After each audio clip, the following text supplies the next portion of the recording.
You can't discuss drawer making without paying strict attention to the movement of wood. So I'm going to give you some examples. I'm going to talk to you about how I've dealt with it, and I also want to show you something where I'm experimenting. Typically when you build something, let's come over here, this is a little more in keeping with the size. Small chest. So your carcass, the grain is running like this. Runs up, runs across, runs back down. That means that this piece of wood, or this side panel, even though it's been painted, is going to move seasonally. It's going, in moist seasons, it's going to get wider, and in dry seasons, it's going to shrink. It's not going to change in its length. So that means that this drawer opening is not going to be altered at all. Because the grain is running this way, this opening will stay the same. However, the drawer sides, of course your wood is running front to back, so it's not going to change in length this way, but it is certainly going to change in width. As it absorbs moisture, this is going to get a little bit wider. So that's one of the fundamentals of drawer construction. Ideally, if you live in an area, I'll give you my example, we have the most humid time of year would be in August, September. So if you build your drawers in that period of time and you make them so that they just fit, they're only going to get short, or they're only going to shrink from that point. So at the opposite time of the year, which would be January, February, they're going to be as loose as they're going to be. Sometimes it takes a 3 or 4 year cycle in order to get the maximum expansion, meaning the most humid time you're ever going to get.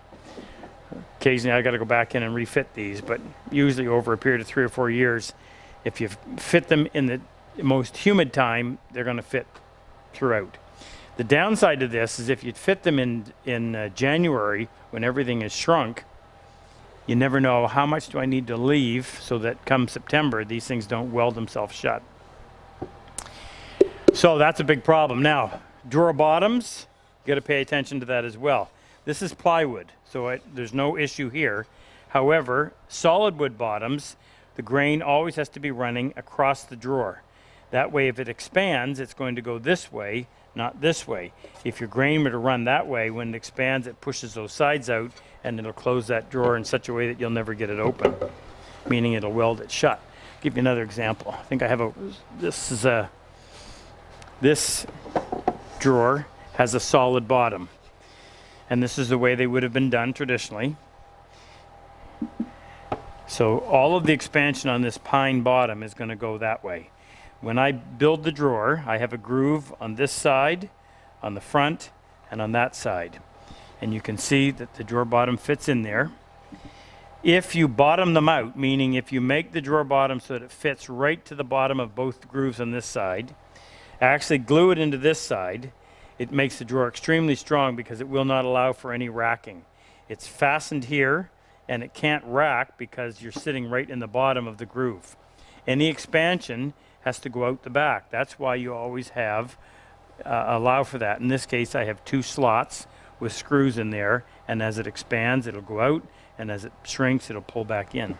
But that won't change the stability of the drawer, with the exception of the fact that it's going to make it extremely strong.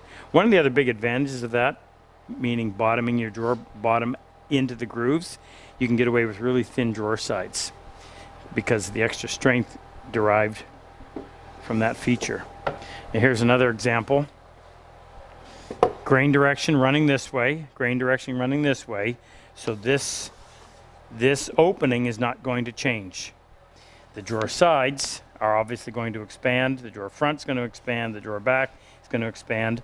Again, we have solid drawer bottom. Let me grab this next drawer, which doesn't have any stuff in it. There's your drawer bottom, fitting in a groove on 3 sides, glued up here, allow for expansion back here by having screws in the slots. And you want to make sure that you have a little gap. In other words, don't put your screw in tight to the bottom, put it somewhere in the middle so that there's movement on both sides.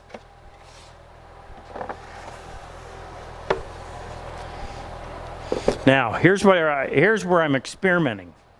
I don't do this typically, but when I built this, or I'm actually building it now, I decided to have all of the grain running horizontally. So that matches up with the drawers. These drawers are going to expand this way.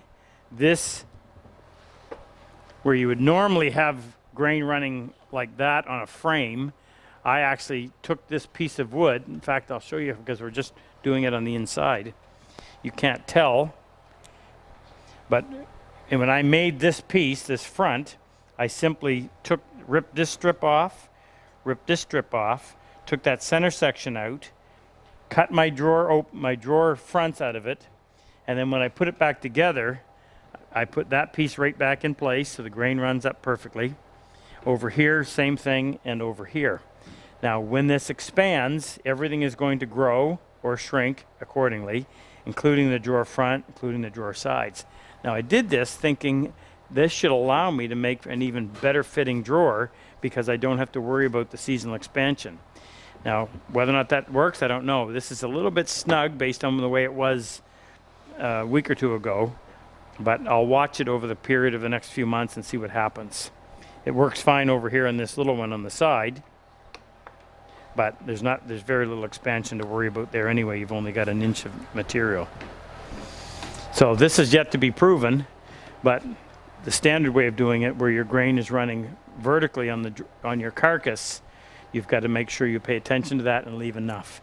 Now, you can look at Bruce Hoadley's book, Understanding Wood, and he gives you a chart in there of the common species of wood and how much expansion you're going to expect, or you can expect, in seasonal changes. And it'll say if in your house where you have humidity is somewhat controlled, you might only see a 1.5, maybe 2% change in moisture content. And it'll tell you how much the wood is going to move based on that much change in moisture. It'll also give you examples of how a piece of quarter-sawn lumber is going to move relative to a piece of plain sawn. Now, when I say quarter-sawn, this is plain sawn. You can see how the grain runs. If it was quarter sawn, the lumber would be, the rays would be running like this. I don't know if I have a piece here I can show you or not. Here's a piece of red oak, and although it's not true quarter sawn, it's close. So there's the way your grain is running, so as opposed to flat sawn, which would be like this. So this expansion is going to be less than if it was flat sawn. If you can find that, that's ideal for making your drawer sides, but it's not always readily available either.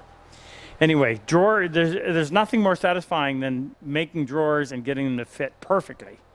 But it takes a lot of work, it takes very close precision, and of course you need to know what you're doing. I actually have a full-length video on drawer making called Drawer Making the Alan Peters Approach, I think is what we called it. Professional Approach, right, which was a takeoff of Alan Peters. And that's available on demand off of our website. If you enjoy precise work and building drawers, I would say check it out and then have at it. There's nothing like actual experience, but just keep trying every time. You get a little bit better. And sooner or later, you're going to get one of those drawers that's going to work just like magic. See ya.